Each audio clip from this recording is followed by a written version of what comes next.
안녕하세요. 앞으로 경제 상황이 되게 어려워집니다.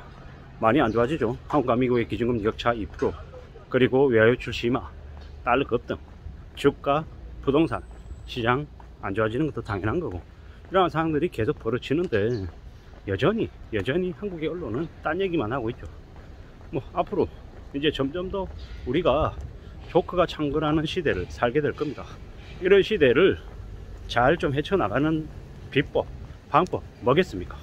보수적으로 사는 거, 착실하게 사는 거, 근검 절약하고 사는 거, 아끼는 거, 이게 매우 뻔하고 당연한 얘기지만 그거 말고는 길이 없다라는 겁니다. 이제 우리가 선진국 국민들처럼 살아야죠. 철저히 소비를 줄이고 현금을 늘리고 이제 안 쓰는 주의로 이제 가야 된다는 겁니다. 우리가 잘 알고 있는 선진국 국민들은 외식 거의 안 합니다. 무조건 집에서 뭔가를 해먹고, 그리고 DIY 하는 게 되게 당연하죠. 왜겠습니까? 인건비가 비싸니까. 소비를 어떤 식으로든 줄여야 살아갈 수 있으니까 그런 거죠. 정말 특별한 일이 아니고서는 외식을 안 하는 게 그네들의 생활 모습입니다. 일상입니다. 이제 우리도 이제 그렇게 이제 바뀌어가는 거죠. 이제 점점 이제 어떻게 살아야 되지? 어떤 모습을 우리가 이제 추구해야 될지에 대한 그런 고민들을 점점 더 이제 하게 되는 겁니다. 결국 그렇게 이제 어떻게 살지 궁리를 좀 잘 해놔야, 그래야 이제 살아내는 거죠. 남들하고 비슷하게 살려고 움직이다가 남들하고 비슷하게는 그냥 자기만 추락하는 이제 사람들이 이제 점점 늘어난다는 겁니다. 무서운 얘기죠. 겁나는 얘기입니다. 이제 점점 더 이제 대출이 이제 안 나올 겁니다. 8월달 되면 이제 주택담보대출 금리 8을 넘어서서 어떻게 되겠습니까? 이제 그냥 이제 8% 가까워지는 거죠. 2023년 연말 되면요 8% 그냥 훌쩍 넘고 9% 10%가 될지도 모른다. 연말이 될지 아니면年초가 될지 좀 시간 차이는 좀 있긴 하겠지만 결국에는 그렇게 될 거다라는 거죠. 우리가 1년 전 2년 전 이제 생각해 보면은 연끌하고 할 때 이자가 얼마였습니까? 2% 초반이었어요. 2% 초반 이자 내다가 6% 내다가 8% 내다가 10% 내면 어떻게 됩니까? 그냥 이자 부담이 4, 5배 되는 거죠. 4, 5배 부담을 감당할 수 있겠냐고요. 못한다라는 거죠. 빚이 7억이다 8억이다 너무 쉽게 생각했어요. 그래도 그렇게 빚을 내도 이자가 쌌으니까, 집값이 많이 올랐으니까 부자가 됐다고 생각하는 거죠.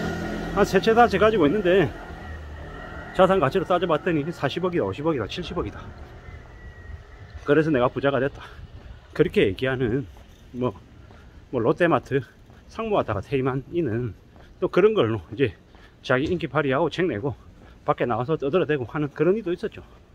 자기는 직장생활 해가지고 그걸로 가족 부양하고 다 해놓고 사람들한테 얘기하는 거는 직장 믿지 말라 그러고 이제 부동산 투자라고 얘기하는 거죠. 씁쓸한 얘기입니다. 씁쓸한 얘기. 우리가 살아가는 삶이 뭐가 중요하고 뭐가 안 중요하고 어떤 일이 앞으로 더 닥칠지에 대한 얘기들을 좀 이제 쏙 빼놓고 이제 자기가 하고 싶은 얘기만 하는 거죠.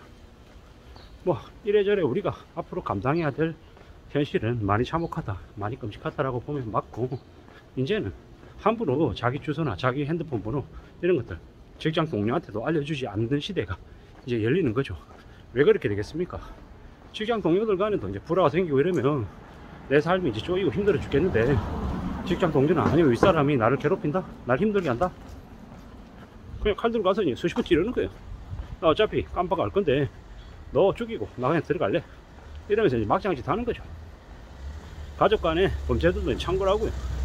내가 경제적으로 몰락해가지고 추락하면 우리 가족들이 이 험난한 현실을 세상 어떻게 살아갈 것 같아? 못 살지. 그러니까 나하고 같이 가자. 이런 짓거리들이 한때라는 거죠. 이제 그런 일이 계속 벌어지고 늘어나면 사회는 이제 점점 더 살벌해지고 삭막해지는 거죠. 무서운 일들이 이제 차고 넘치는 겁니다. 서구나 유럽, 미국 이런 데서 나오는 여세 살인마도 이제 나오겠죠. 왜? 현실 세계에서 내가 쓸모가 없는 것 같고 내가 특별한 존재이고 싶은데 그런 게 안 되니까 사람을 죽여서라도 사람들의 스포트라이트를 받고 싶어 하는 그런 말도 안 되는 이제 습성들이 이제 터져 나오는 거죠. 이래저래 과거에 비해서 우리의 삶이 더 빡세고 더 힘든 것 같습니다. 이런 거죠. 4명의 사람이 1명의 노인을 부양해야 된다. 이제 한국의 인구는 계속 줄어들고 고령화 안 되고 저출산 심해지고 점점 더 안 좋아진다라고 얘기하는데 왜겠습니까? 왜? 1차적으로는 정치권에 나이든 노역이든 이제 노인 정치인들 다 몰아내야 되죠. 뭐 충북지사 이런 놈들 있잖아요. 뭐 김영환인지 하는 놈들. 저기 전라권에 박지원 나이 든 할아버지, 그리고 부산에 사상구 이런데 장재원 이런 놈들, 대구 이런데 홍준표 이런 이제 오락가락하는 놈들 이제 다 쳐내야 되는 거죠. 물론 나이가 많다고 뭐 적폐인 건 아니겠지만 그래도 이왕이면 좀 젊은 신진, 지금의 젊은 세대들을 좀 이해할 수 있는 그런 좀 깨어있는 이제 정치인도 들어와야 되고, 해먹지 않는 청림한님도 들어와야 되는 거고, 이래저래 지금보다는 좀 변화가 많이 있어야 된다고 생각합니다. 그래야 혁신도 생기는 거고, 또 경쟁도 있는 거고, 자극도 있는 거죠. 지금의 경제 상황을 미뤄보면 한국의 정치는 이제 거의 끝났다고 봐야 됩니다.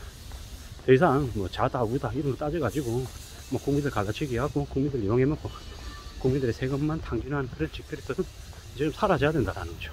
그런 것들이 필요한 게 아니고, 어떤 식으로든 지금 현재 상황에서 혁신하고 줄일 수 있는 거 줄이고 낭비되고 있는 거 막고 그렇게 해서 좀 괜찮아지게 해야 되는데, 다 대기업 재벌 족벌가들 위주의 이제 정책만 펼쳐대고 뭐 보수니 진보니 이 말도 안 되는 이제 그 뭡니까 양대 진영에 서서 자기들 인기팔이나 해먹는 그런 놈들이 이제 넘쳐나고 있는 거죠.